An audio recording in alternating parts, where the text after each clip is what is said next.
Tai va, viskas sujungta, viskas išbandyta, židinukas baigėsi kūrenti, ką aš galiu pasakyti apie raketos veikimą ir jos rezultatą.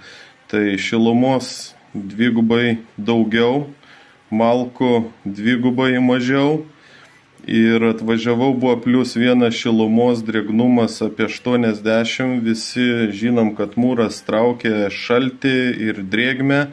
Visą žiemą nekūrenta, tai nežinau, gal ir nelabai matysis, bet dabar yra 16,3, o drėgnumas 57.